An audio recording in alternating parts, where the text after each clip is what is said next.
Sounds like you're the type of guy that you like to push yourself. You don't like getting comfortable. So once you have got comfortable, you try to look for something that's going to make you uncomfortable. It's limitless. I think a lot of the issues that a lot of people go through is it's always in your head, and you yourself is what stops you quite a bit. Impossible, it means I am possible. Commitment gets you started, but consistency gets you finished. And that's the thing, yeah, you have that start, and very important to make a start. But once you make that start, then you have to keep up whatever you're doing. So I could have started by doing 3 kilometers in the first day, but if I didn't keep it up, then obviously I wouldn't get there. Your vision is Mumkin to be more than just selling grooming kits or products. You want it to become more of a inspirational, something that, as you links in actually to what Mumkin means, actually everything's possible. So you're trying to live by that, isn't it? And trying to leave, I think what he says is really good, leave a legacy as well beyond. What piece of advice would you give to your younger self? I'd say don't worry. You might be in a situation where at the moment you're not happy with. Be grateful for all the opportunities that you already have. Just keep working hard, as hard as you can. Assalamu alaikum. Welcome to the 7th episode of the Mumkin Motivation Podcast. Now, let's start. Well, actually, even before we start, let's address the elephant in the room here. So the last time I was in this studio, I was sat there and you were sat here. But now we've switched around. So, Rizwan, if you can explain to the viewers, why is it that we've switched around? No, I'd say welcome salam. Thank you for inviting me over to Mumkin Motivation. You know what, I think, so episode 2 you came on, is that correct? It was, yes. Since then, I think we've done a couple of episodes, and alhamdulillah, we brought on many, business owners and, people doing some excellent work. And so hopefully the viewers, they really enjoyed, the last few episodes. But I think this one's going to be completely different. It's been a full year since we've been full-time into the Mumkin business. So it's a good way to reflect, go back on. So I am in the hot seat. So hopefully now it's going to be some good questions. But if I'm honest with you, what I really want is to be very transparent, to be very honest about what, how the year has unfolded. And then, everything Mumkin. Yeah, so don't worry, viewers. This is just for a one-off. I'll be in there. You'll get Rizwan back on this side of the the stage, future episodes. So what I want to do is really unpack who you're about. So I want to start by just understand a bit more about you, Rizwan, your upbringing, your experiences up to the point till you had the idea for Mumkin. Okay, no, I think that's a very valid question. Good question. Throughout my entire life, my childhood growing up, it was always first and foremost just education. Where were you born in Leicester? Born in Leicester, raised in Leicester. Okay. Throughout my entire life, majority of it, besides going out for university and stuff, I was still in Leicester. And where did you go? University? University of Birmingham. Okay. But I'm also Indian, so being Indian, a lot of it was, you come to the UK, my dad did, and it was a big push, just education, try to get a good degree. And I never really thought about having a business or anything like that, especially during my schooling years. Where did your dad come from? I'm really trying to get a bit more deeper. Yeah, so of course. Where did he? In terms of in India or? He's from India, okay. He's from India, In like 1970s he came over? No. Oh, sorry, I thought you meant like a specific village. I was going to. Oh, no. If you that. want to say the village, because it might be somebody. They might do. It's near Nowsari, so Jogwar. But in terms of when he came over, I think it was in 1995, yeah.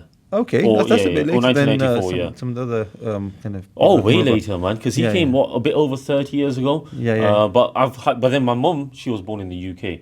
And then my grandparents, they came probably way earlier than that, which is in the 60s or something. So your grandparents came first. Yeah. They set the kind of the foundation for then your dad to come over. Yeah. And then, obviously, you're born then in Leicester. So I'm just trying to get an idea of, kind of your second generation. Weirdly enough, second generation. So my dad was born in India, my mum was born in the UK. Yeah. So it was a bit of a mix here. Okay, yeah. Okay, then fine. Yeah. So you've gone to University of Birmingham, and what did you study there then? So I'm at Aston University for my bachelor's. I studied chemical engineering. Okay. Yeah. During that time in university, it was... I really wanted to get a job, and I just look at Grad Cracker. I'm sure you know that. Yeah. Well, actually, no, I've not actually. What's? I'm guessing that's Grad Cracker. It's a very popular website, especially for a lot of people in the STEM background. So if you're trying to look for any placements or graduate jobs within any of those sort of fields, especially engineering, you'd be able to find a job there. So a lot of my placement. So after my first placement year, I was looking for jobs, trying to find a placement, and it was really tough, really hard. I'd apply for hundreds of jobs, hundreds of placements, sorry, and I just couldn't find anything. So So second this year, was a placement during whilst you were doing your degree. Basically, you'd look for a year in industry. yeah, exactly. It'd be a placement integrated into the bachelor's degree. Yeah. I couldn't find a placement, so I was like, you know what, let me just get my second year in and my third year in, and I was still doing my normal studies. My background was always science and maths, so I was I was fairly good at chem eng. It wasn't too bad. And then so then in my third year, I was like, you know what, I've had enough of studying. Now I wanna go into pursue hopefully just get a job, start making some money. However, it was really tough. I was applying again, similar situation of a placement year. I couldn't find a job. So I was like, what should I do now? I didn't want to really take a gap year. So I was like, let me get a master's degree and try to get my CV even more stronger, a bit more bulletproof, so I could, hopefully try to get a job doing it that way or that route. And then, so similar story after that. So you not found a job after you graduated, or you're looking for a job? Were there others as well in a similar position? I'm guessing there's a few as well in the same kind of year as you as well that were finding difficult. Yeah, so we had a group of friends, all of us actually, in our bachelor's year, in our third year, we're all like, if you find a very good graduate job with a very good employer, the package is really good, and it's everything that we wanted, why not? We'd apply for it and we'd want to get it.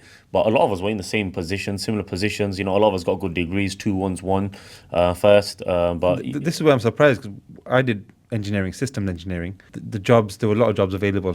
I won't say a lot, but then if you did a system engineering degree at that time, it wasn't there were not many system engineers, so it was kind of easy for us to get a job. But it's interesting, chemical engineering, which obviously a reputable degree as well, you'll find it difficult as well, and your kind of classmates as well. You know what? Being a chemical engineer, actually, there's a statistic, right, which was how many of us, I think on grad surveys, right, but how many of them actually go into chemical engineering jobs? Majority of us don't. They become accountants. They literally go so different because of our analytical skills that we've got. So you'd become a a lot of us don't really become process engineers or like engineering directors, managers, things like that. We would pursue. So it's the skills that you learn then while you're doing the degree. Yeah, exactly. There's so many industries again within chemical engineering that we can go into. There's like food, pharmaceuticals. A lot of people go into research and development. There's a big factory in Leicester, also Walker's, PepsiCo. Of course, So a lot of chemical engineers would ideally want to even go there. Do you think of INEOS? They seem to be the big kind of... Yeah, INEOS, there's so many, chemical engineering sort of companies that we'd want to really jump into. Okay, but then you decided... Okay, sorry. One thing I wanted to add was, with chemical engineering, right, every single business that's making a product like Cadbury's, chocolates, sweets, crisps, anything, drugs, anything, there's a need for a chemical engineer. And throughout potentially all stages of that product process, which is like the research and development, the process engineering of like how do I optimize. I was going to say, you want to make sure it's as kind of lean as possible, isn't it? That whole process. So then you've decided to go to the master's route to kind of strengthen your CV. So what did you do your master's in then? Yeah, and I think that's one thing in hindsight now I would definitely be that I wouldn't choose. So I did advanced chemical engineering. Oh, so you enjoyed chemical engineering so much, you decided to go to advanced chemical engineering. Yeah, so because even then I still thought I was going to go into the chemical engineering route. I thought being advanced chemical engineering, it would just make it easier for me to get a graduate role. In hindsight, I would have done something like project management. Yeah, okay. And why is that? I think project management is so important. Like, if you think about it, right, if I've already done 3 years in chemical engineering, the extra year of advanced chemical engineering, a lot of the modules I did choose were a lot of business-related modules, actually. However, doing project management is so important, and it's a business skill that you actually need. I worked with a lot of project managers, actually, in my roles later on. But what they'd actually do is they'd work with so many different departments, like engineers, maintenance guys, the operators, the team itself, but internal and external stakeholders. Those skills are very tough to actually get in a lot of those chem eng roles. Interesting. And you talked about business. Did you have anything like agents? Do you have like a family business as well? Did you have that as well? No, in terms of coming from a family background of business, now it's totally different from that. It was mainly just work a job, do the best that you can, and then try to just move up the ladder itself. Yeah, And so after you did your masters, and did you eventually get a job, or did you decide to go and start your business then? Yeah, so even during my masters, I was struggling again, trying to get a job, applying, and I was struggling again. But one thing about me was during that entire time, I'd always be working a job. So Monday to Friday, I'd be in university. Yeah. Saturday, Sunday, I'd still be doing like a warehouse factory job. Oh, okay. So always trying to keep busy, trying to keep active, trying to do something. And was that helping to fund as well, your degree as well? As in, how did you do that? No, If you don't mind me asking. Yeah. No, yeah, good question. So how did you No, fund it? So I wasn't taking any student loans, Okay. and I think that was a big thing. So you have to make some money somehow Yeah. to pay for anything like commuting, trains. I was from So Leicester. you stayed in Leicester? I was staying in Okay, Leicester, yeah, so I was yeah. commuting quite a bit. Yeah. But yeah, so then straight after my master's degree, I found again just a normal warehouse job, and I was doing that. And then I worked as a chemical technologist. So within the first 3-4 months, I was applying, found Yeah. a chemical technologist role. And that was in? And that was in just a bit outside of Leicester. So I think I think it was Kettering. Okay. So it wasn't too So far. still a bit of a commute as well. So I was like, so I was there for 3 months, but I was applying again, and then I moved to Newcastle. Oh, okay. Yeah. So you've gone from Kettering, which is That was Kettering, a bit of a commute. Did you commute to Newcastle every day then? I'm guessing you did. To be honest with you, Monday to Friday I was in Newcastle. Saturday, Sunday I was working in the hospital in Leicester, Royal Infirmary, in the emergency department. Where's that come from then? Yes, and yes. Okay, so you've got 2 jobs here. So the Newcastle, let's look at that one first. Yeah. So what were you doing there? As a process engineer. Okay, so that's linked to your degree then. Completely linked to my degree. Yeah. Saturday, Sunday I was a hospital. I was a cleaner. And cleaner. And that job I already had before the Newcastle one. Yeah. The reason why I kept both was because I've always been hustling, like as much as I can. I was going to remember. say, where does this kind of hustling kind of mindset come from then? You know what? I think it's the desire or the pursuit of always trying to be, trying to get out the situation that you're in, and you want to do you want to do more. You want to live a life of purpose. And innately, I think I always knew that, but it was my actions that were showing it. So I think it was more of a subconscious thing that I was constantly doing. Yeah. But yeah, I would hardworking. Like I'd always want to be hardworking. Yeah. And how did you balance that with kind of personal or family? Well, I think it was quite easy in a sense where I wasn't married or anything like that, so that was fine. I was in a situation where straight after graduating, all you're doing, well, most people would be doing is working their jobs, and then Saturday, Sunday they'd be taking it a bit easy and things like that. Because you got like a friends group, To be honest with you, I just had less time for things like that. During university, especially my first 2-3 years, I was quite close to my friends, going out with them quite a bit. It was more so the later on, after my master's degree and things like that, where then I was more focused on trying to just better myself. Yeah. And I think that's when that transition happened. But again, it's a sacrifice, choosing one or the other. But I'll still see them. How long were you doing that Newcastle role for then? I was doing it. Role? It's quite interesting. So every April, my family joke about it a lot. They say every April you actually change jobs. So I started that job in March.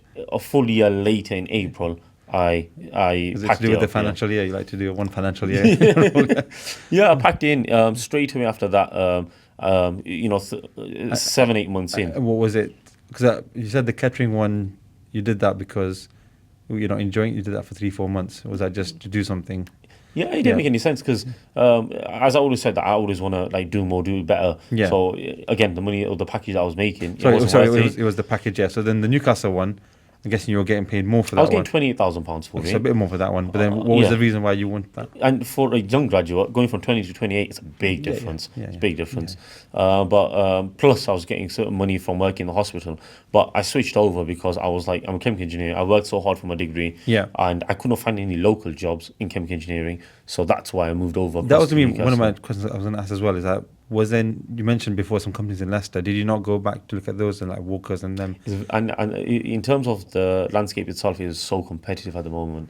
In terms of a single job, a good job with a good company, you're looking at 300-400 people applying for that same role. Yeah. The company that I worked for, SCT, actually, they were a very, very good employer. Yeah. So they provided, toilet paper, kitchen towel, all of those kind of toiletry products across the entire UK, NHS. Okay. Especially during COVID time, I'm sure you know, there was a big demand for it. It was huge demand, and that's when I was actually there. I was going to ask you, so how old are you when you were doing that role then? I was like 22. 22, okay, so still 22, quite young then, yeah? 22, 23, yeah. Yeah. So once you've reached that April, which year was April 20, COVID time, so 2021, is it? Then is it? I think it would be potentially finishing off in 2023, maybe. Yeah, Okay. 2022, 2023. Yeah. So 2023, that's what, yeah, two years ago. Yeah. And then what did you do after that then? Yeah, and then I think, when you get your first graduate job, and this for most people, they don't really know exactly what they want to go into. Yeah. And one thing that I realized is I like speaking to people. So people management is probably what I wanted to pursue. Yeah. So I thought, you know what, let me play to my strengths. And I applied for a role as a production manager, and that was at DHL, and that was me I working. want to ask again, location wise. Can you tell me something like No, that Scotland, was isn't it? that was local actually. Oh, okay. Yeah. That wasn't too bad. That was, and I think that was another reason because I was so far away Yeah. and I was doing this crazy stuff, work in the hospital still. I was like, you know what? Let me come back to Leicester, and I'm family oriented, so let me come back and let me be close to family again. But again, and in terms of the package, I'd be making the same amount probably, but saving a lot more. We're not in the 3 hour commute Exactly. twice a week, yeah. Yeah, exactly. And where was DHL? Are they based in Leicester? East Midlands Airport. Yeah. Airport, okay, cool. Yeah, that's what, 20, 30 minutes, isn't it? Exactly. Yeah, Well, near East Midlands Airport, but yeah.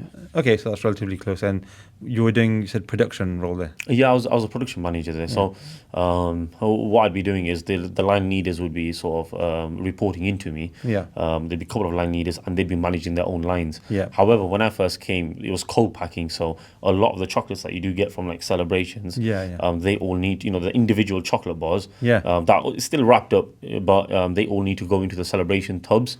I always wondered this. So it's done manually, is it? No. It's all automated. So Okay. a But lot you of have them is someone machinery. managing the line. But the line itself Yeah. is going to be, some parts of it, of course, is going to be it's going to be manual and automated. Yeah. So again, putting the chocolates into the hoppers, Yeah. things like that, putting the celebration tubs inside, putting the lids inside. That was done manually then. Exactly. Yeah, you have to do that manually. Yeah. Yeah. How did you find that? Because it's not you're not actually making the chocolate. It's not doing the chemical engineering side of it, but it's the process bit. How did you find that? Yeah, more so what I'm doing is just managing the teams itself. So, we'd have KPIs, working against targets, and then, my team of the operators would make sure that, they try to do the job to the best of their abilities, but it's mainly the line leaders that would make sure that everything's going according to plan. Yeah. But then they'd report into me then. So I'd have like 3-4 different lines of like different products, and then I'll have targets for each hour, every 2 hours, and I'll have to just make sure that are they doing it to the target? Just monitoring. And if they're underperforming, what are the solutions? Like what are the challenges we're facing, and what do we need to do to basically solve it? Yeah. Yeah, and if I'm honest with you, a lot of the chemical engineering, I wasn't manufacturing the products, so it was definitely logistics, but it was still incredible experience. Because imagine going from zero management experience to then managing 50 to 70 people, and it was I think that was the one role where I learned so much in management. Yeah. Yeah. How long were you in? Did you last until the next March? Is it for that one? That job itself was a startup company, so not DHL itself, but that site was a startup. Okay. All the operators, all the line leaders were all new, fresh with me actually. So it was good because it was a learning experience for all of us. But I was there for a good 9 months, 10 months. I would speak to a lot of my shift manager. I would still be applying. 6 months in, I was still applying for new management roles to try to get a better role. And it could be in that company or in another company. But I was always like, one thing with me is if I'm doing the exact same thing day to day, after a while, Kind of boring. So. I find that boring, and not like I'm like that. A lot of people are like quite chilled out, and they're like, it's just, it's a job. You have to just keep going, right? Yeah. Or 2-3 years later, they look for that next progression. But for me, it was 6 months in. I was like, wait, I'm doing the same thing every single day. I'm doing well at my role. Yeah. But it's like my managers above me are really happy with me, but. There's more to life than this, know. So I was like, I need to basically find the next opportunity and the next challenge, and I always want to be mentally stimulated in whatever role that I did. Yeah. Yeah. It sounds like you're the type of guy that you like to push yourself outside your comfort. You don't like getting comfortable.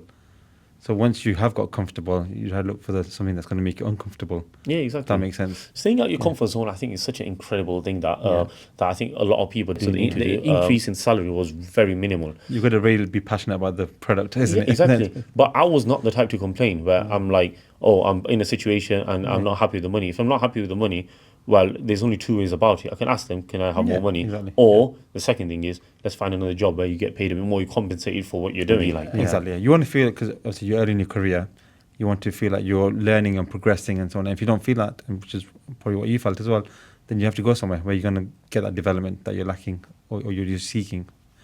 So then you're in this role with DHL or the startup for 9-10 months, and then that's kind of close to when you had the idea for, because that's coming to about a year ago, isn't it? So what gave you the idea then? What was the spark then for Mumkin? So basically, that DHL role was actually over, just nearly coming up to 2 years. No, yeah, 2 years ago now. A bit over 2 years ago. Yeah. So that's when I, stopped that. But during that time, that was my first idea or concept of like, let me come up with a business. And, I think the first thing that I did was create like a brand for it, right? Okay. So like the name. So I came up with the name Mumkin. And what was behind the name then? Yeah, so in terms of the name Mumkin, in Arabic it means possible. Yeah. We're Muslim, so I think a lot of our origins, right? It came from Arabia, and so Yeah. I think that's where I think there was a bit of a link there. So you had no idea what the product would be. You just knew the brand. Exactly. It'd be called Mumkin. But I wanted a short name, Mumkin. Yeah. It's like a lot of the strong, famous brands, luxury. Yeah. I wanted luxury feel to it, like a Okay. premium feel to Yeah, it. yeah. So I wanted something very short. But again, possible for me means quite a bit. Yeah. Because especially I'm sure you've seen already from a background, I think, I want to strive to do as well as I can. Yeah. And, it's limitless. I think a lot of the issues that a lot of people go through is it's always in your head, and you yourself is what stops Yeah. you quite a bit. You've got your own Instagram profile. Well, one thing that my dad says, impossible, it means I am possible. Yeah. Yeah. That's quite interesting. Yeah. Yeah. So that's the thing, isn't it? Sometimes when we put a limit on ourselves as well. So it's interesting. That's what you call your brand, Mumkin, because obviously it says everything you've written on your shirt there. Everything is possible, and you're right. And that's what I try to do with the motivational side, is that the human body is capable more than it's more capable than what we realize. I've done some challenges. Actually, recently we were talking in Ramadan this year. Usually I do a cycling challenge, like I cycle 500 kilometers whilst fasting. This year I decided to do like a running and a walking, because I've got a bit of a dodgy knee at the moment. So I did a running and walking challenge of 100 kilometers whilst fasting, to run and walk. Again, people look at that and they think, wow, that's a lot, which it is a lot. But then if you break it down, and that's about 3 kilometers a day, which you can even break down further as well. You can do maybe 1.5 kilometers in the morning, 1.5 kilometers close to iftar time. But then something that seems impossible in your head actually becomes possible when you break it down. So I think this is the whole thing, isn't it? That sometimes we put limits on ourselves that is just in our mind. And you think about it, like you doing that much in Ramadan whilst fasting, right? Mashallah, it's an incredible achievement, right? It is really good. And especially, I think you said you got a bit of a dodgy knee, things like that. Yeah. So, you're quite impaired. To be honest, I did feel it as well whilst I was running. No, I'm just messing. But it's really good, like you did. But I think, once you start, I think that's the biggest thing. Before that, in your head, it's quite a big challenge, right? There's another quote as well that I read as well. It's commitment gets you started, but consistency gets you finished. Yeah. And that's the thing. Yeah, you have that start, and very important to make a start. But once you make that start, then you have to keep up whatever you're doing. So I could have started by doing 3 kilometers in the first day, but if I didn't keep it up, then obviously I wouldn't get there. Of course. So definitely. And so then I want to go back to the idea then, because I'm quite interested to know then why did you, how did the idea come about to do the products that you're doing, the grooming products? Yeah, good question. And definitely later on, I think we definitely want to touch into consistency, and especially with my social media. Definitely, or the inconsistency. And I think that's the thing, because if you, and I was speaking to actually a very successful entrepreneur just recently, right? And hopefully he'll be coming through on the podcast. Okay. But one thing that he was talking about is that he's not a perfectionist at all. So if there's an idea, he just jumps at it and he wants to go for it. Yeah. With me, it was the same thing. So I came up with the name Mumkin, and I was like, you know what? It's going to be an online business where I've got products online. Maybe in the future, it might be physically somewhere, but mainly I'm going to try to sell these products and, try to do well with it. In terms of the products that I had, I never ever had a brand strategy where it's going to be where it is now, which we obviously will come to. Yeah. It was anything that maybe represented me, or represented my culture, or represented the things that I know about, those things that I thought would be of value to people. Yeah. So that's what I started off with. You've got some products here. So these are the ones that you had the idea to start with, is it, before you came to the beard grooming? So let's have a look at them. What's this? Looks a bit dodgy, I'd say. I think those are like Oh, it's like a mirror. it's like the trend products, if you know what I mean. Do you want to explain? Yeah, of course, of course. What So was your thought process behind choosing that? yeah, so I think a lot of these products were trendy products Okay. that is very cheap, cheerful kind of products. Okay. Okay. The thinking behind this one was that it comes with a mirror and it comes with a comb at the same time. So if you squeeze it in, it closes at the same time. In terms of the product quality, it's really poor. I was about to say, because you said earlier you wanted to have like a luxury. Exactly, thing, exactly, yeah. That obviously didn't fit in with the brand. It didn't fit in with the brand at all, yeah. So this was a little mirror comb, foldable comb that I started off with. Then you got a couple of watches here. Where did you pick this up from? So this is actually a rose gold watch. Not just that. Is it one of those that if you put some water on it, it starts becoming green? Yeah, to be honest with you, these are quite decent watches in terms of like the USPs about it, right? Yeah. So both of these are the same watches, but this is rose gold. This is in full black. I never realized actually that it's full black on black, so the dial itself is black. So when you actually wear it, it's actually really, really difficult to actually see the time itself. But the point is, both of these watches can be adjusted to different countries, and it's like it's got the Qibla also on there, but it's also got the Salah times on there. So so it's got an alarm for every single Salah on there. That's interesting. Yeah, so these are like Salah watches. So you were kind of, for Mumkin, were you thinking something Islamic? Well, it was everything that that I was involved with or represented really. So that's why. So that's why I had those watches. I do like watches. Yeah. I started doing this like I'm wearing a watch, but I do like watches. You need that rose gold one. What was this then? And that's a prayer mat. So so that's a prayer mat from Turkey, and it's also got a tasbih that's inside there. Yeah. Those are the different products that I actually had. So, and if you honestly, I'm glad you didn't. They had the uses, but I'm so glad that you didn't. You know, the first event that we actually did, that's where we met. That the musalla was still there, so the prayer mats. I was still selling them. So just to explain to everyone, so we met about a year ago, isn't it? Over a year ago now. Ramadan, yes. 2024, at an event. So you had a stall right next to us as well. Yeah. I remember seeing because I don't remember seeing that, but I do remember seeing the products that you had there. Yeah. And one thing that kind of got my attention was you had these the cards that explain the Mumkin, and they were quite well made as well, quite premium as well. And when I picked them up, I was like, yeah, these are good quality. And I think what you had there, do you have any products from that first time when you started, any of the Mumkin first products? In terms of the first product that we actually had was, we had a pouch, and inside the pouch was one beard oil. Yeah, I remember which the pouch, was similar beard oil bottle packaging to this. Comes in a box like this, and it came with a comb, and that comb was also personalized. And you also had like a sticker, isn't it? The Mumkin was a sticker that you had attached onto the box rather than where it's kind of embedded. Exactly, exactly that. So even like the labeling itself was completely different to what we have now. The sticker on the box itself was just a sticker, whereas now it's engraved on the product itself. So in terms of product quality, we have definitely come far. But let's talk about. I think we stepped a bit far because in terms of then what made you decide then to do beard grooming or the oils? And I think that's what's important because throughout that entire year, so that was the first event I ever did where you saw me. Yes. Yeah. After that was events. So I went to so many different events and I brought all these products with me. Before you did the first event, you had decided on that. So just take us through the journey of how you got to the idea for these products. Because you got Mumkin, the idea, so you knew that's the brand name and what it stands for.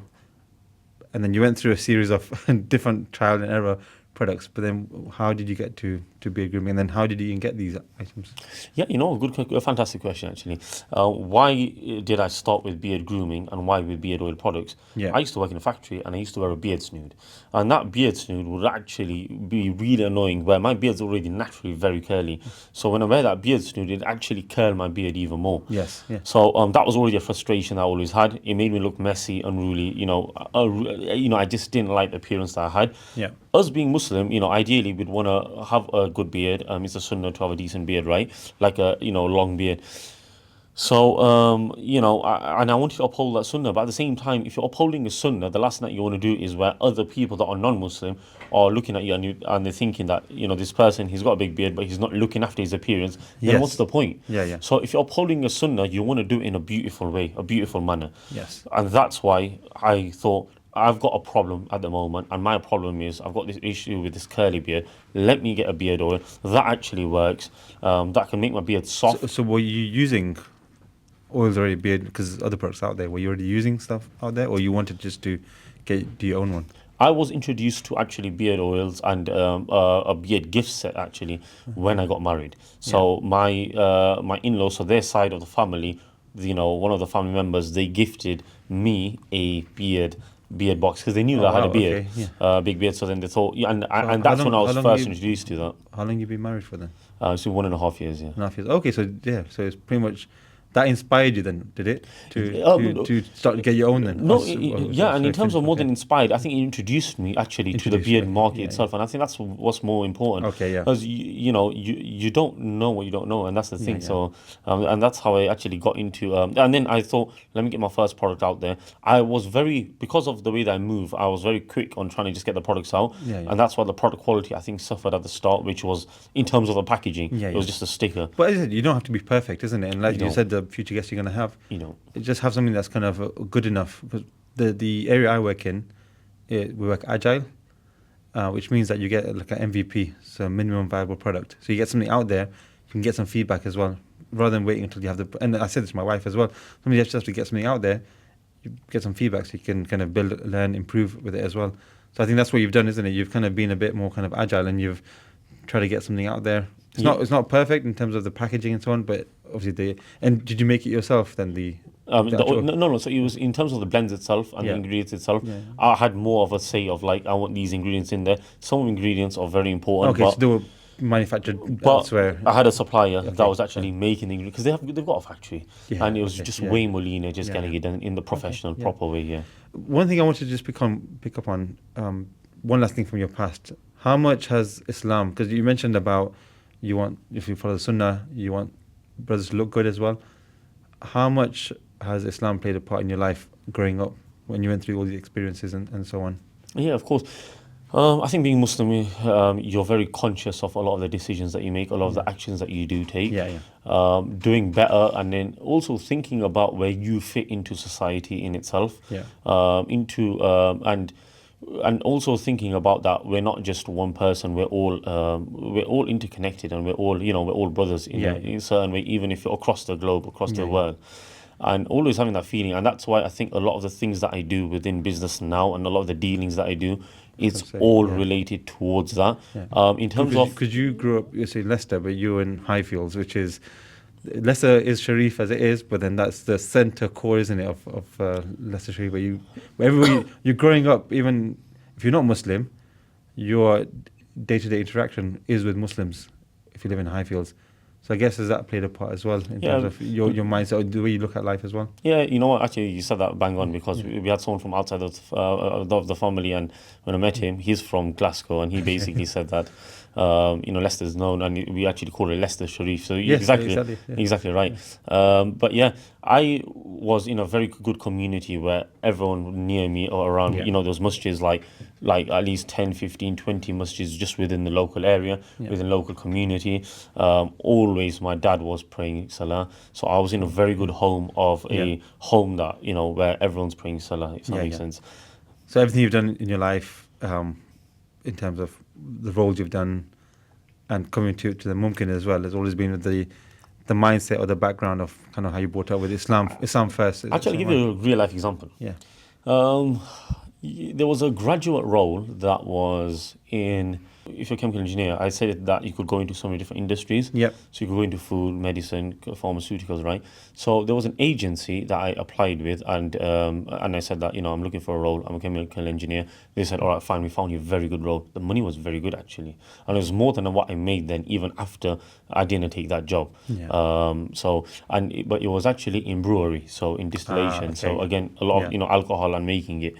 And of course, that didn't fit well with me. However, I was so desperate in trying to find a job. Yeah. So think about it, like, a person that's so desperate trying to find a job, but is something that's totally not aligned with his values, with his core values. and I didn't take that job actually. And I had so many.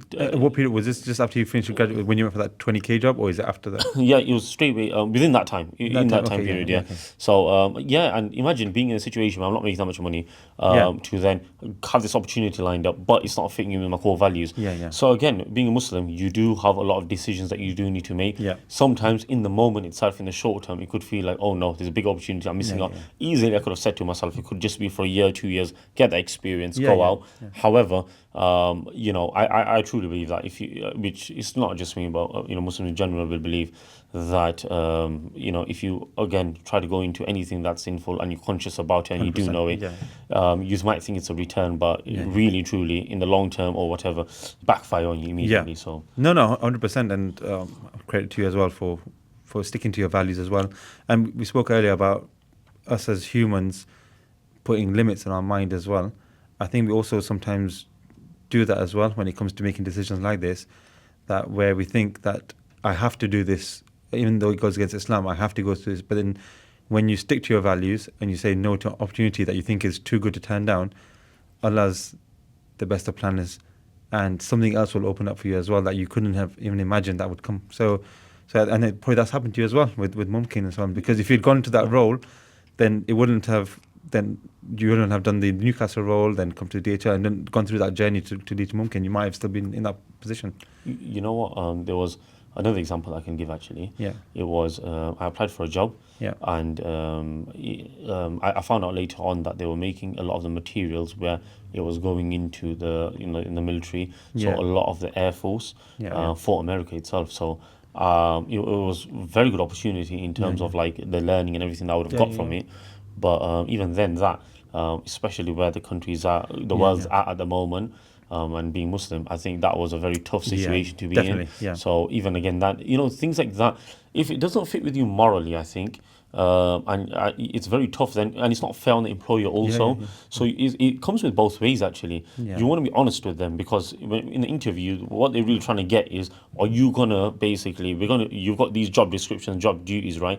Are you gonna basically do them at the best of your ability, and really take the employer's vision, in front and foremost, right? But really, if consciously and inside of me, I'm not in those situations, it is tough, and you're blending the lines, aren't you? You have to be able to sleep at night, isn't it? With the conscious mind. And I think you've touched on a very good topic there as well, with what's going on right now, obviously, with Gaza. And people are leaving their jobs. So you talked about getting the opportunity to apply for a job. People in a job where they don't feel like they can morally be there as well. That's a big step to actually move away from that job. And again, people have said, they moved away, but then something else has opened up for them because they've given up that, but with the right reasons, and then something else has opened up for them as well. And people might think, what can I do as well?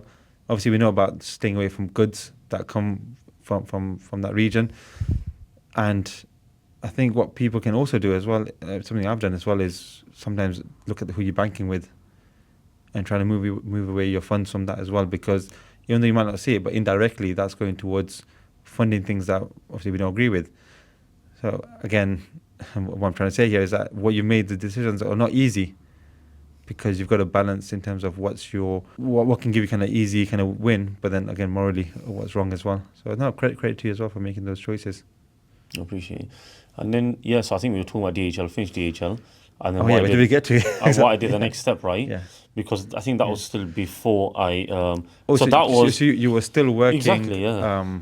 And while still trying to decide you've decided you want to go towards grooming. It was only, by the way, during going on to this podcast or like coming for this episode, that I was actually reflecting back and remembering actually that I actually started Mumkin in 2023, and it was actually over 2 years ago when I actually started it, and I didn't realize that. It was like an unofficial kind of thing. Yeah. So I had the brand name, everything like that, all these products rolled out, not making really sales from it. I'm making some sales from the watches, not really. Putting up on eBay, not really a website, nothing really. Did you actually sell that mirror comb thing? No, that was awful. I was even selling scrunchies, things like that. Okay. But then that died down in a sense where I just was like, I don't think this is working. I'm not really interested in this. I'm not passionate about this. Let me stop this. It doesn't fit with this wasn't the one. Yeah, and then I think then my last job that I did was I was working at a very good company where again it was a startup. I think working at startups are very invaluable. Like you Yeah. just the amount of learnings that you can get Get a lot of from that, responsibility as it well, isn't it? Yeah. accelerates you because you have to really train the staff. You have to get the machineries in. You have to deal with so many different stakeholders, and a lot of the times in a lot of these small businesses that are startups, you're dealing with a lot of the senior management, CEOs, and stuff like that. Yeah. So you do get very good experience in seeing how they operate. A lot of them are seasoned professionals, and they've been in the game for many years. You indirectly will learn so much from these people, Yeah. and I loved the learnings and the experiences that I gained from that role, Yeah. especially cosmetics, and they were fantastic. It was a really good job. I think that's when I was still like trying to do my beard stuff then, or more than on the side was like more so like I wanted to get into that again. Yeah. You've had the idea for the brand, you got the idea for the product, but you're still working. Yes. So at what point then did you kind of quit that and say you want to go full time into kind of business? Yeah, and I think a bit about like what we spoke about earlier, which was being Muslim, especially, and like across the globe, what was actually happening in the world Yeah. affairs. What kind of solutions can I basically have, or even what minimal difference or impact can I make, Yeah. right? And that was always in my head, and I wanted to live a Okay. life of purpose, right? And it Yes. wasn't Okay. mainly all the packages and everything like that. If I live a life of purpose, I'm happy. And a lot of very successful people, a lot of millionaires that I've spoken to now, they all say the exact same thing. They don't care because now if they've already made the money, they're not going to buy It's many your more why, isn't houses. it? Yeah, What's your why? exactly. Yeah. And what sort of drives you? Yeah. So for me, it was there's so much issues happening at the moment around the world, Yeah. and how can I make my difference? So a lot of the colleagues that I was working with, the very close ones, I would tell them that I really want to leave my job because I want to make a difference and I want to do something about it. Okay, and by that it would be what are my strengths and leveraging on my strengths. So again, a lot of these products and things like that, I knew that I could try my best to make sure that I create a website and try to start doing something about it. So and I think that's what drove me, especially the Gaza and Yeah. all the conflict what's happening at the moment. I was like, we're quite powerless in a sense where we're just getting pushed along, going along with our days in Yeah, life, yeah, yeah. whereas they're struggling so much. And I've spoken about this in length actually quite a few times, but it's very good actually to address it, which is, not just us, but the viewers itself. We should really think about this, which is, are we spending every single day just for ourselves, or maybe it might be just for our immediate family, or are we trying our best to serve the community or even the ummah itself? And I think we need to try our best to help Yeah. as many people as possible. And definitely the ummah, but the world in itself. If there's any injustice or any issues happening, how can we actually have a positive Yes. Yeah. effect in that? So then if I summarize then where your head was at that time, so you've called and it has a meaning behind it.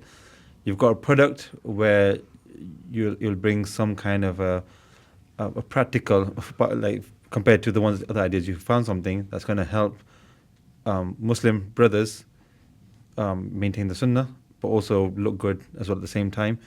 And then you've got like a purpose behind it where you want to help, obviously, people of Gaza and people that are kind of going through all these difficulties.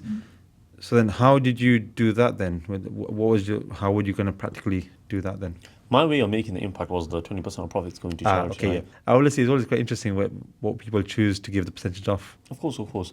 So, again, 20% is quite a decent portion, right? And a lot of people do give 10%, things like that, or even some give 100%, so give quite a bit. Yeah. But in terms of, it's always going to be the profits, right? Okay, The cool. reason Okay, for that so- is because you want to always reinvest back That's into fine. the business, That's especially fine, if it's a small business. That's fine, yeah.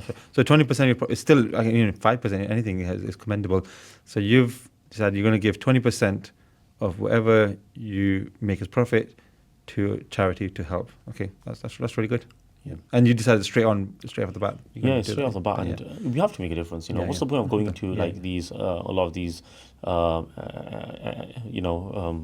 businesses or anything or projects really Yeah, yeah. without it actually making a difference? Yeah. Yeah. So are we then? Let's go to the point then when you've decided. Okay, I'm going to quit. How did that go?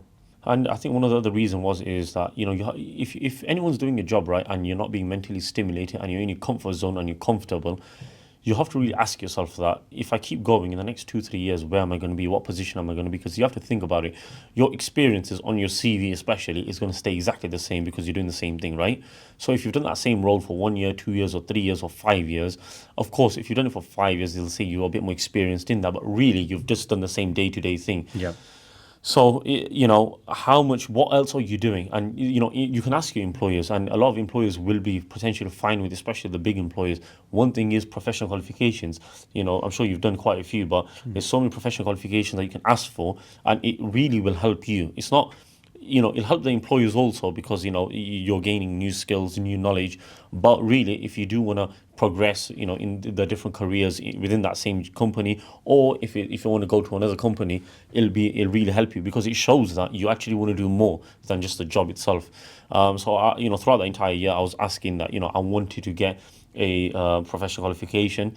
I don't blame them at all because for whatever reason happened, Yeah. it was especially being in a startup company, there's a lot of chaos. It's very turbulent, so you have to understand the landscape that they were in also. Yeah. And they're trying to set themselves up. But for me, I was already doing my day-to-day stuff, and I was ready for that professional qualification. I was asked, I was promised, but it never came to fruition. So as a result, I was like, I'm not mentally stimulated anymore. Yeah, yeah. Well, this is the patterns that you've had as well, where you don't like being comfortable too long. And Exactly, you want to yeah. push yourself. So how did it feel that time when you said, "That's it, I've quit," and you've kind of gone into kind of self-employment? How did that feel? Yeah, That first day when you done that? I think it came to reality very quick that you don't have a manager, and that's one thing people think that I can't wait to be flexible when I start my own business. But you've got that flexibility, but you don't have a manager, but you do have a manager, and that That's manager yourself. is yourself. Yeah. Yeah. Every single thing you're accountable for. So if you don't, chase that lead, or if you don't chase those clients, or if you don't do those follow-up appointments, or book them in, or try your best, go for those reviews, improve on the product quality, because all day potentially you might not be in the operations, maybe selling, fulfilling, dispatching the products. So you've got all that free time. That free time is actually where you can catapult and scale that business. Yeah.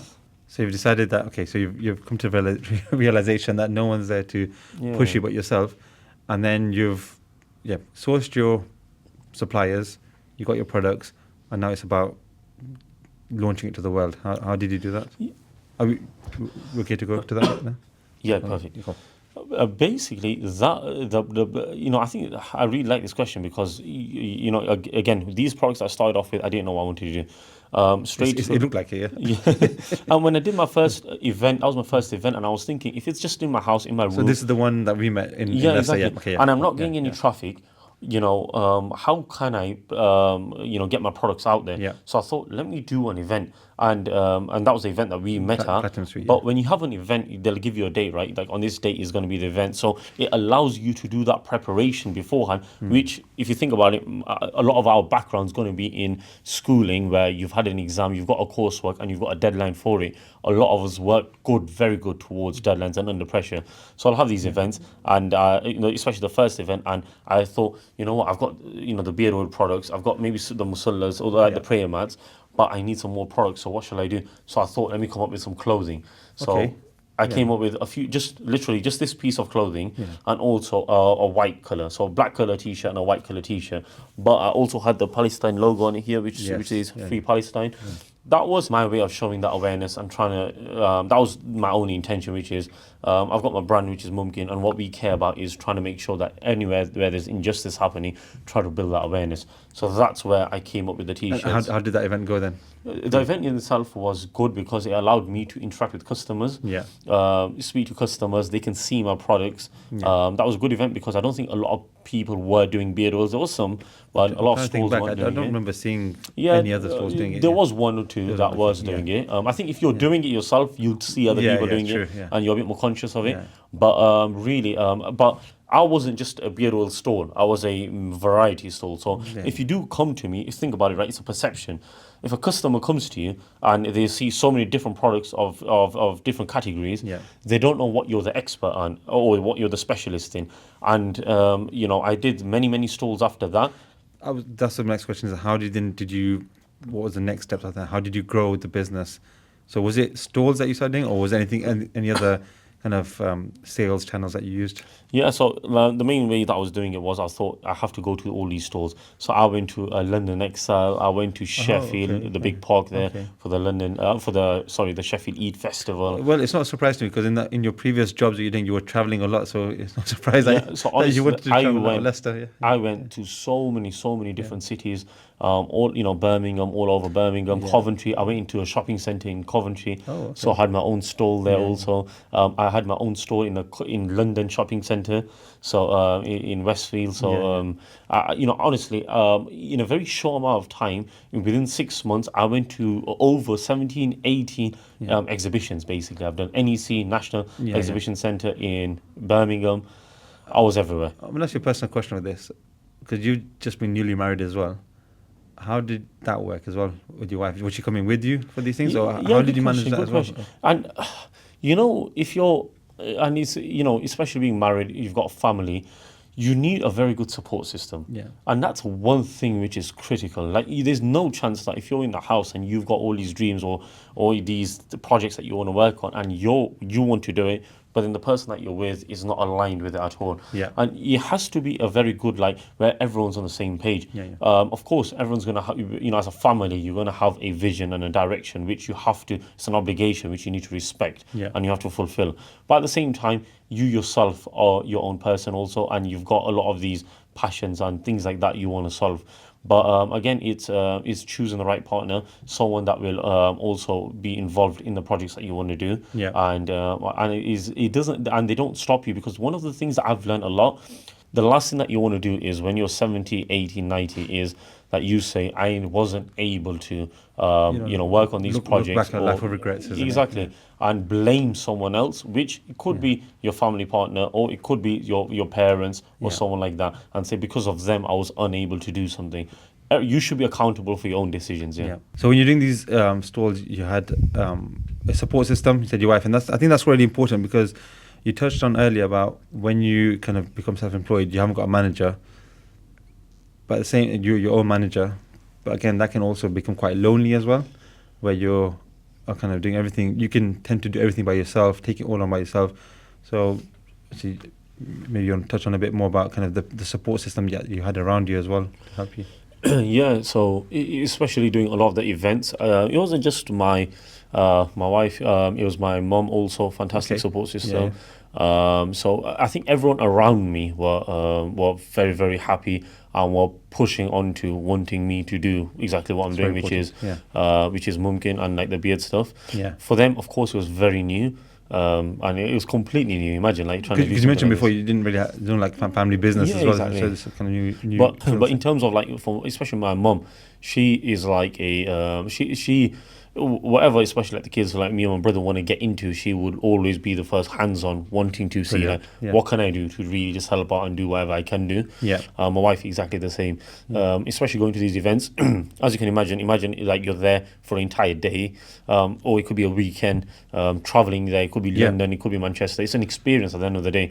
You're meeting so many different people, you're having different foods. A lot of these are like food festivals, so there'll be nice, really nice food from different cultures, like Uzbek food, Thai food. There's loads of different types of foods that we were having. So it was a good day out. Is that how you weekend managed to convince your experience. wife then? Is it that there'll be some good food as well when you go? Yeah, and you know what? And that's part of it. Yeah, That's yeah. part of the entire experience. exactly. Even just enjoying, getting sales, interacting with customers. All of that Yeah. was a good, very pleasant experience that we had. Yeah. No, that's brilliant. And then, what have you learned? Then? Did it change anything in terms of your business by doing these stalls, getting obviously feedback from people? Did you learn anything from that changed in terms of what you were offering?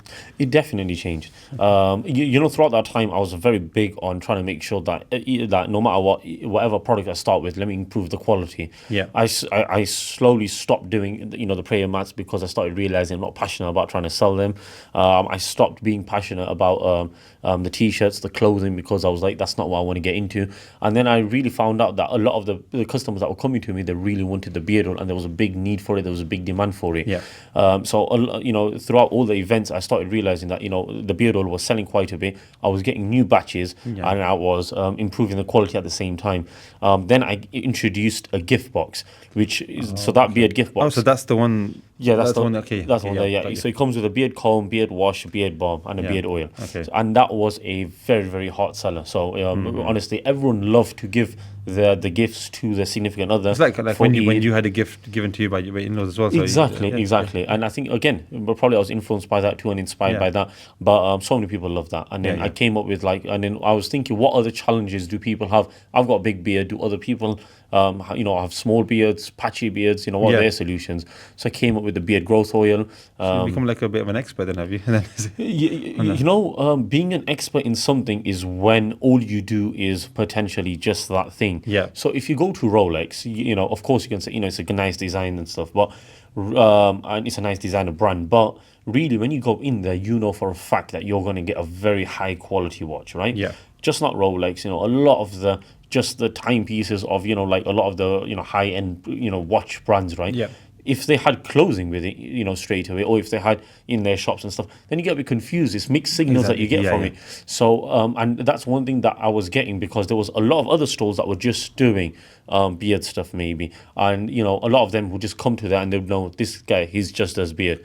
But then a lot of other people would be like, Mumkin, what does he actually do? He's doing this, he's doing that. So That's interesting because yeah. from my point of view, when I think Mumkin, I think beard grooming. I didn't realize you had done all the other products, the prayer mat, the watches, and everything Yeah. like that. So yeah, that's quite interesting. I think you have, certainly for me, it's synonymous. Like Mumkin is beard grooming. So I think you've done a good job in that respect. What's kind of tips that? Because I've got not as long big beard as you, but kind of what tips would you give somebody to, apart from buying your products, just they had any kind of beard grooming products? What's the tips or advice you'd give to somebody to maintain a good beard? If it's for yourself, Yeah. at the moment right now, Yeah. there's a few questions I'd ask. Is it a hard beard that you've got? So is it, or is it soft? Hard, I'd say. Yeah. So if it's quite okay, so that's hard, right? Yeah, yeah. And then, do you feel like it's a bit patchy? It's quite thin a bit. No. I used to have alopecia, so it was a bit patchy. This was many years Yeah. back, but alhamdulillah, it's kind of grown And back. then, and the second question I want to say is, do you just want to maintain your beard or do you want to grow your beard? Good question. Maintain.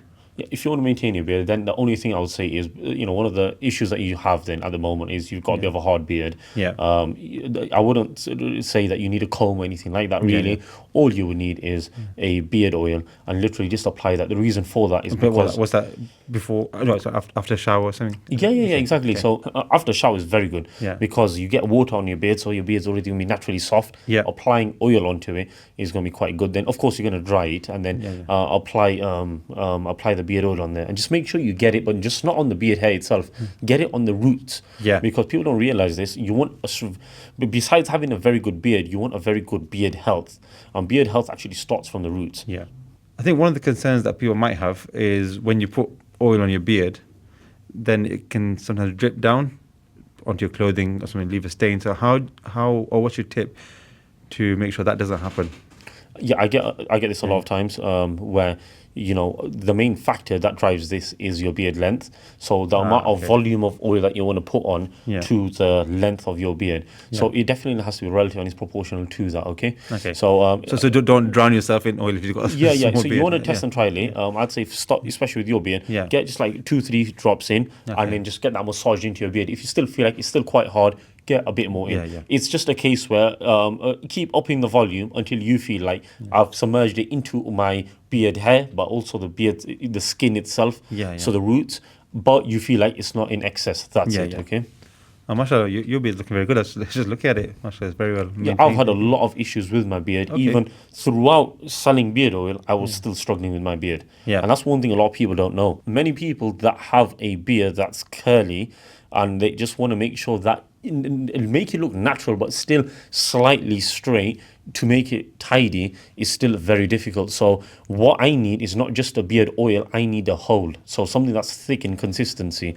So that's why the beard kit for me, so like the Ottoman grooming that's kit in that your I've got, kit then as well, the whole it comes with a beard balm. A beard balm okay. for me is a must. I have to have that because it's thick in consistency. So after I use the oil, which softens up my beard, it allows me to make sure that my beard stays in that position. Yeah. So since doing that, it's been amazing. Yeah. So you just whole routine that you have then, I guess, Yeah, with the yeah. oil, the balm, the combing, and everything. Yeah, so my routine of making sure that I've got a well-maintained beard Yeah. is, I'll go for a shower, but in the shower, I'll use a beard wash. So I'll get Yeah, a couple of drops of the beard wash in, make sure that I literally get it all into my beard, Yeah, because your beard can hold a lot of, dust, a lot of oil, and, Yeah, a yeah. lot of, the Yeah, like debris. food and And yeah, yeah, exactly, yeah, a lot yeah. of food, so, grease and things like that. So you want to make sure your beard's clean and Yeah. healthy before you start treating it, right? Yeah. But then with the towel, I'll damp dry it, so it's still damp, right? And then the first thing I'll do is I'll put in a beard oil. Yeah. And then that beard oil is, just to make sure that I can soften it out. But, using the oil allows you to style it better. So it kind of makes it more manageable, okay? And then the third thing that I do is then put on the beard balm, and Yeah. then make sure I comb it just so it stays in that way that I want. That's pretty good. Yeah, I think I think once you get into routine, you do it kind of on a daily basis, and it becomes part of your kind of your natural. Yeah, thing that exactly. you do. Yeah. I'd say you in terms of should you use beard oil every single day, or should you be constantly putting products in your beard? I'd say just be mindful of how you're going to be spending that day and things like that. Well, that's another question then, because obviously you talked about Islam values and so on. Can you get haram or non-halal oils or even products that you use as well? Yeah. Can you get that as well? You know what? That's a good question. Yeah. So I'm launching my new product catalog, right? Okay. We'll come on to the future. Exactly, Okay, yeah. but in your current ones that you have, Yeah. is there anything that you've had to think about there in terms of the oils or the ingredients that go in there? Yeah, we to make sure always they're all halal. always with the suppliers. You need to make sure what materials is my combs made from. Okay. Where is it sourced from? What oils are we using? Okay. What balms are we using? Because even if it makes contact with the skin itself, some oils or some products might not be permissible. So we Okay, have to be so very you've careful actually- in what we are using. Yeah. Brilliant. Yeah. So we talked a lot about the stores that you've done and what you learned from that as well. Earlier we mentioned about consistency, and I want to touch on something that when I was looking at your social media of the Instagram, you've not been very consistent with that. What's the reason? Is it because you've been really focused on stores and that side, or what's the reason behind that? Yeah, I think there's been a massive evolution, not just with the products, but also with the social media throughout the year. If you noticed, a full year ago, all I was doing on social media was doing like product reviews or setting up my stalls. So I would do that, or I would get customers and ask them, how did you find the products? That's Yeah. what I do. Then I found out that in terms of traction, in terms of like how well the videos were performing, they weren't performing too well. And also, I don't think I was bringing much value into the marketplace. Okay. So I stopped with that. And for a few months, I wasn't too consistent with that. Then and then that's, I think, when I started doing the podcasting.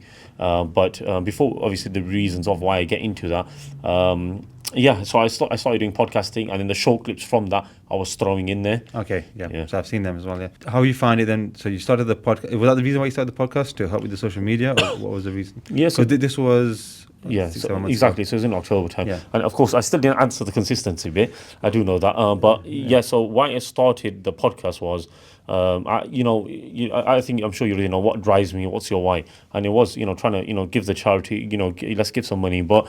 I still didn't. It still didn't fulfill me in a sense where I was making much of a difference. Imagine, I'm still not getting enough sales, Yeah, so a yeah. lot of money going to the charity. It's not making like I still did. Alhamdulillah, like I completed 3 projects that were very very good for me. Yeah. That I was very happy with, and it's not me; it's the customers that actually bought the And product. just to clarify, projects with the charity. So it's the what you're trying to fund. Can you give examples of what you? What Yeah, you're trying exactly. to- So the first charity was Global Relief Trust. So Yeah. we did bread distribution. So we Okay. raised over we did £1,460, Mashallah. and that was in Gaza itself. Yeah, yeah. Imagine struggling to have basic necessities such as food, and we were able to provide very aid good. there. Yeah. That was really fantastic. Global Relief Trust again, and we raised £1,000 for a water well. Amazing Mashallah. a result there, and we've got the live. It's in Pakistan actually. Okay. We've got the coordinates and everything like that. So even just seeing that, a lot of the people they're making dua, but sometimes even water itself is scarce, and it's quite tough Yeah, to yeah. actually get it. Especially you might be walking quite far and things like that, and especially in Pakistan, a lot of the villages or a lot of the places there are still fine. Yeah. But there's some villages where it's still quite tough. So to have like a masjid where nearby there's still that water well wudu kind of area, it's amazing. So Yeah. And what was the third project? The third project was prosthetic limbs for the amputees within Gaza itself. Okay. So that's more of a physical help that we Yeah, did yeah. there, where sort of physical medical help that we did there, where a lot of people, they lost their upper limbs and their lower limbs, and just to get them back integrated back into the community. And that was with the charity MATW. So we raised thousands of pounds actually for that charity. MashaAllah. What was the switch? As in, is it only because that GRT were not offering that project, or what was the reason then you went to MATW? Yeah, I think in terms of Mumkin itself, we're never ever going to be specific to just one charity itself. Okay, yeah. Of course, if we're going to do a project with someone, we're going to be specifically with them, right? Yeah. But it's good to also have that flexibility, because there's so many charities out there that are also doing fantastic work. So GOT are amazing charity, the local charity. Yeah, so yeah, again, okay. I'm going to be back with them, doing a lot of the work with them. So so it's just a case where there was a project that I was really interested in. MATW is a very good charity also. Yeah. So again, just building your network. So I guess really. if there's a charity that's watching this as well that wants to partner with you as well, I think that's exactly. Get in touch with you. We're always going to be on board. If we can help, we're going to Yeah. make sure that we're able to do that and fulfill that. Yeah. That's brilliant. MashaAllah, may Allah reward you as well, and everyone that's donated towards those projects as well. So you've done those projects, and then you've started doing the podcasting as well. So you can talk us through the thinking behind that. Then why have you? Why I started podcasting? You said maybe help you with offering value on your social media profile, but was there anything else that you wanted to do with the podcasting?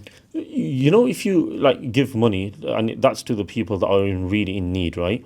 But there's so many of us that have the opportunities that need to be really grateful for the things that we have, and to basically, how can we uplift and power the people around us that have these opportunities to also make a difference. Yeah. And and I've just started out in my business journey, but there's going to be so many people out there that are doing very successful jobs. They're within the charity sector, that are potentially maybe in the business world also, and that are doing inspiring work. If they can get the next guys out there that are watching the videos, women, men, anyone that are watching it, and it sparks them to also want to do more. That's all I care about. And if you think about it, right, you want to leave a lasting legacy. So what is Mumkin? When I'm gone, it's like, the only thing that you're going to be remembered by is like the people that hopefully have learned something, and it's not just them, but it could hopefully transform their generation. Yeah. So you can make a big difference. So you want Mumkin, your vision is Mumkin to be more than just selling grooming kits or products. You want it to become more of a inspirational, something that actually links in actually to what Mumkin means. Actually, everything's possible. So you're trying to live by that, isn't it? And trying to leave, I think what you said is really good, leave a legacy as well beyond kind of just the products. I think Mumkin is going to be an ecosystem, right? Yeah. So you've got Mumkin, which is the products, which again, we're going to be hopefully specialize in a lot of the cosmetic products. Obviously starting off with beard products, hopefully in the future we might be going to skin products and things like that. Okay, yeah. But then we want to, we've got Mumkin Foundation, which is going to be a lot of the charity projects that we're working on with, right? Which is the other hand, and then the other hand is going to be the Mumkin Motivation, which is the social impact that we're trying to make. And I'm not trying to say this in a way where like all of them are going very successful. It's a case where that's the vision. And for anyone here like that have got these visions, just go for it. So a lot of businesses kind of fail. I think in the first year, I read a stat somewhere that said about 71% of businesses. Obviously, you've gone through a lot of highs and lows in your first year. Can you explain a bit more? Can talk about a bit more about what you've kind of gone through and how you think you managed to navigate that first year, which is tough. I think before you start a business and you've got a vision for it, you've got a lot of these outputs, where goals basically that you want to make sure that you're able to reach. However, if that's what if a lot of that is what drives you, I think it's going to be very tough, because you have to really be focused on the inputs and what you're actually doing. So as you can imagine, my social media is actually not growing much at the moment. It's only got 300 plus followers, right? And how many people are you following? But you know what? It's especially like the followers, right? And it's all derived by how much reels am I uploading every day, right? And the truth is, at the moment, right now, I haven't been too consistent. I think you have to follow me. So I think follow back.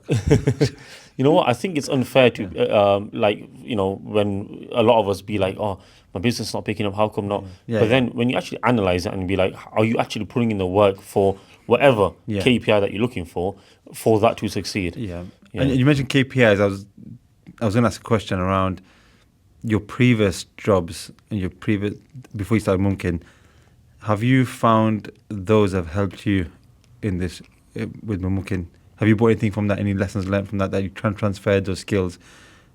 I mean, you mentioned KPIs. I think that is something you have. Is there anything else that you've kind of taken from previous roles, experiences that you brought into Mumkin to help it kind of be the success it is? Yeah, so key performance indicators, right? So again, very valuable because you're working under pressure. Yeah. You've got targets that you need to achieve. It could be short term, it could be long Which is what term. you did when you're doing the production. kind Yeah, of manager exactly. role. It could be that, or Yeah. it could be the projects that I was doing within those roles, right? Okay. Which some of them are medium to long term. Yeah. But to achieve them, you have to be consistent. You have to make sure that whatever is required within the project, Yeah. in the timeline, you're achieving it, right?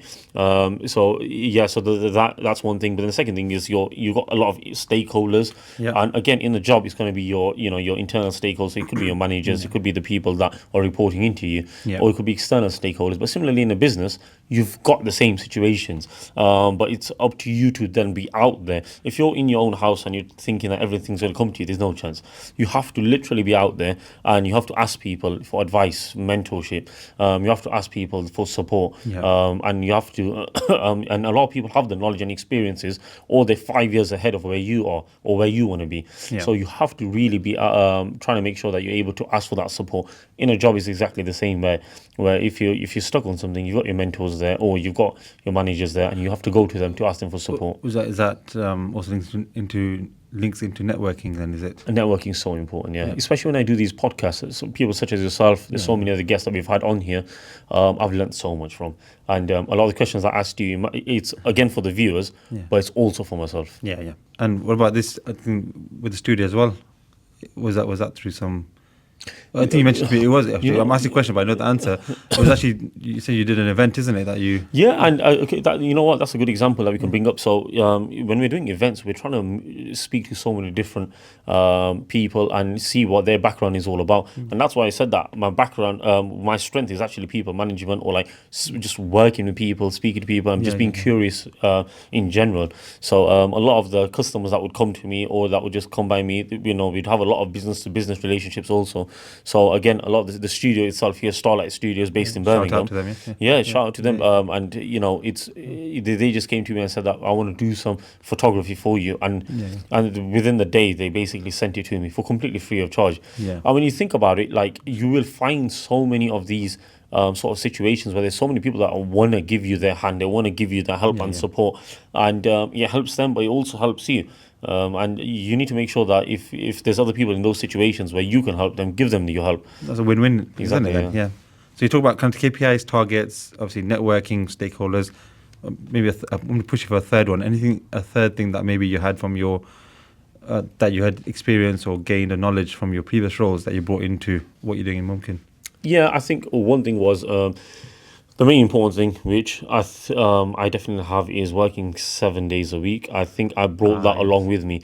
People that think that they've got a business, you have to be very, very flexible in terms of your timings also. So for example, at the moment, we do a lot of podcasting, but a lot of the guys that are, they're very busy, they've got their own responsibilities, they've got their own jobs, but they've agreed on going on a podcast. Today's actually a Saturday, so Exactly. You're working on the weekend. Yeah, so you have to be very time flexible. Yeah. But working those 7 days a week, Yeah. you never ever had a time where you're thinking, I work just Monday to Friday, Saturday, Sunday is my day. It's always been switched on. And you're only doing Mumkin, you're not cleaning in NHS anymore. Yeah, no. At the moment, right now, it's just Mumkin. That in terms of a product business that I'm running at the moment. Yeah. Cool.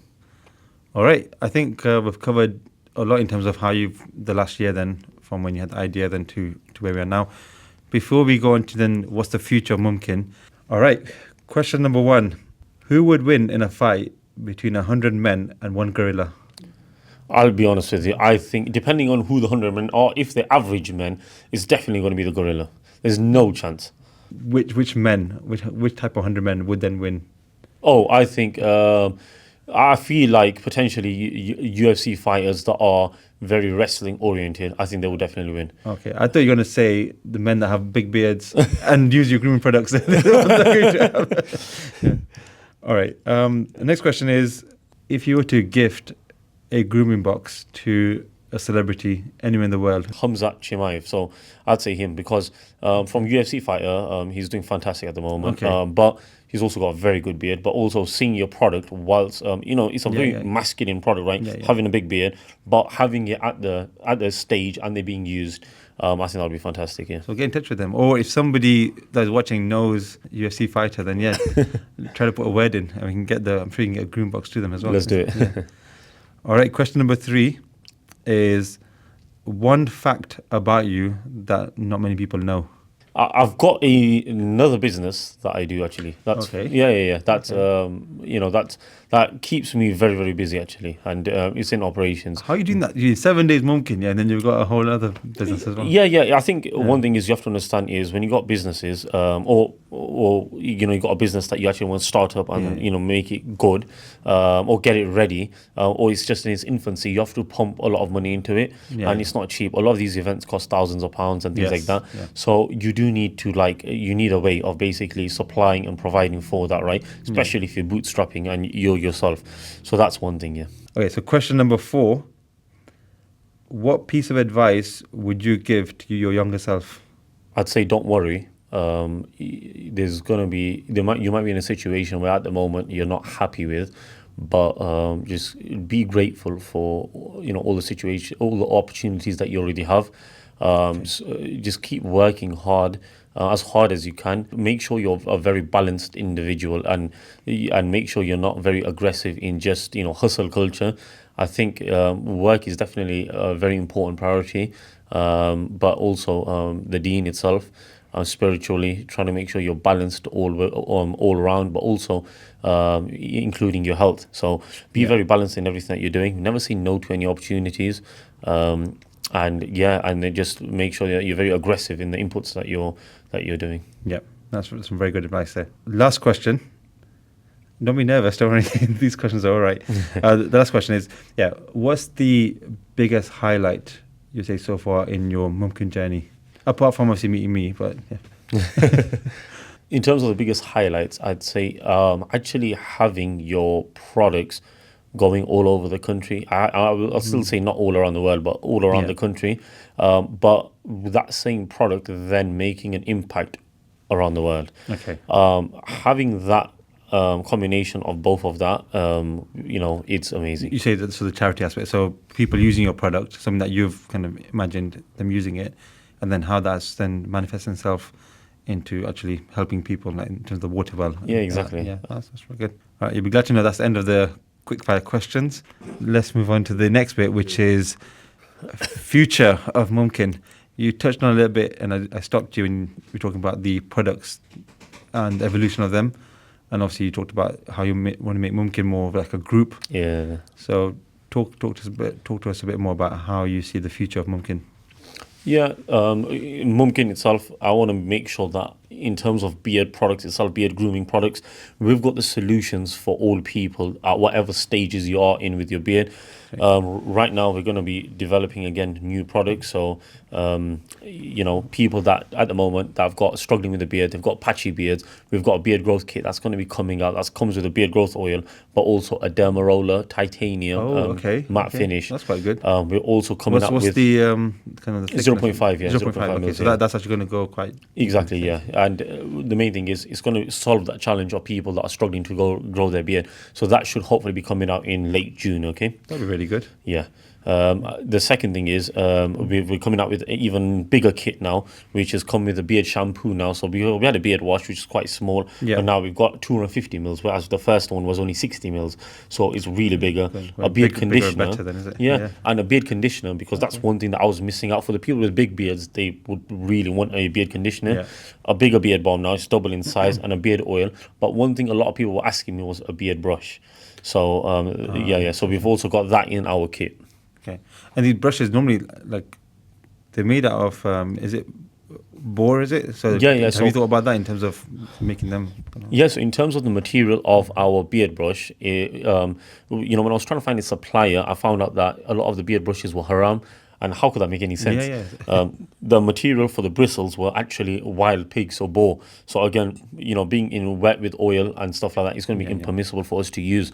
So I had to find an alternative. So I found other suppliers that were actually able to find our beard brush in a halal way. So again, it's going to be all organic, but it's going to be plant based. I guess it would have been easy for you then to have sourced one haram brush, but again, you've stuck to your values, Islamic principles, and you've gone out there and actually researched and tried to find a product that's halal. Yeah, and at the moment, right now, 90% I think of the beer market itself is going to be from boar, because that's what most suppliers are selling. Is that how big it is? Yeah, so if you don't ask, you'll never know, and you have to really go out your way, especially if you're the business, to basically find out exactly, to basically find a halal alternative. But I want to give a shout out to actually Abu Beard. He's doing beard oil himself in the UK. Yeah. And I did get that. I watched one of his videos and actually got it from him. So. So you only found out by watching someone else's. Yeah. So I wish him the best. So inshallah, more success to him. I mean, have you thought about AI and how that might play a future? Yeah, I think at the moment right now, with the business being so small, there's AI is always going to be a tool where we can really, if we're able to use the tools in the right way, it's really going to help us. So, for example, there's ad creative. So again, that's a way where we can make ads, for social medias and things like that very, very fast. Within minutes. So again, that takes out. Is that something that you're going to focus on kind of going forward as well? Exactly. So yeah, we're going to make sure that we're going to use a lot of these tools to really just help us leverage on it. Leverage these tools. And another thing as well that came to my mind, because you source your products from outside of the UK, let's call them Trump tariffs. Are they going to impact? Have you thought about that? How that's going to impact you as well? Yeah, good question. At the moment, right now, what the supply we've agreed with at the moment in terms of the first batch that we've actually got, the prices have still been the same. Okay, that's good. Yeah, but it's been a few, I think over a few, 2 months since we already agreed on that price. Okay. So that still hasn't changed at the moment. Okay. So you're going to have new products. Some of the existing products are going to be bigger and better, but you're still going to keep the same price point as well. Yeah. Obviously, the ones that are going to be bigger, you have to increase the price of them. Yeah. But you're going to try to keep to kind of the pricing that you already had. Yeah, well, it really just depends. Of course, if the kits are bigger, they're going to have a different price point to it. In terms of the tariffs itself, once we finish off with the new batch that's going to come, then of course it's going to definitely reflect with the supply. So we're going to find that out soon. Yeah. What about the podcasts? Talk to us about any kind of future guests that you got coming up that people can look forward to. Yeah, so in terms of future guests, we've got a CEO of, he's been a number of years within charity itself. Also, one of the, they've been awarded, I think, one of the, for the masjids in Green Lane Masjid for across Europe. So for doing really well during the COVID time in terms of reacting to it. So we've got him. So again, he'll be giving us very good experiences regarding managing that operations. But then we've got a seasoned entrepreneur who's been many years within e-com. So hopefully we'll be able to get so much great insights and learnings from him, and that's what we want. We want to learn. Yeah, that's it. And as you said earlier, it's all about networking and trying to kind of learn from each other, help each other out as well, and hopefully the viewers can and also learn from that as well. I'll definitely look forward to watching that podcast. I think the viewers will be also glad to know that you'll be back in the interview seat as well for those ones as well. Yeah, I think I'm used to it here now. Yeah. So how you find it though? Honestly, I think it's been a good podcast. Hopefully, they've gained a bit more insight onto, a bit more about Mumkin, our products, where we've transitioned it to. But again, Mumkin Motivation is where this podcast is at. Zubair, Jazakallah khair again for coming onto the podcast. I want to thank you as well for being so open. I know we had to, but I did unwrap a lot of things about in terms of your personal life, your background, but you've been very open. And I think only people have also understood a bit more about your motivation as well for Mumkin and why you've made certain decisions along the way as well, and kind of the support system around you and where you're kind of looking to head as well. So inshallah, look forward to seeing your growth as well. Yeah, no, really appreciate it. And I think one thing that we were speaking about earlier was, there's so many people that are doing businesses at the moment, or so many people that are, sorry, on social media talking about the businesses and they're already very, very successful. I think it's very different when you come from a different point, which is you're still trying to build it up and trying to grow it. Yeah. And so many viewers that right now are doubting themselves, thinking, I want to start something, I want to do something. These are already so successful, so how can I learn from them? But I'm still just a few steps, probably It's not even overnight, isn't it? It's a lot of businesses that you see, and you probably hear from the kind of future podcast guests that you have. They've had to do it over many years, maybe even I say decades as well. So what you see right now is been a lot of kind of effort behind it. A lot of effort, a lot of hard work and consistency. Yeah. And that's it. Yeah, that's it. And as I said, yeah, commitment gets you started, but consistency gets you over the finish line. Well, that's perfect. You see that? That's We've it. got him back with the productivity That's gems it. again. You isn't it? can't get me away from it, yes. Right. So again, if you want to find us, mumkin.official, that's our Instagram, TikTok handles. I'm definitely going to be a bit more consistent with, again, getting the reels out on socials. The new beard products are coming out, so definitely check them out. www.mumkin.store. Anything else, Zubair? That's it from you? Jazakallah. Barakallahu feekum. Take care of yourself. Good stuff, guys. Thank you. That's a wrap.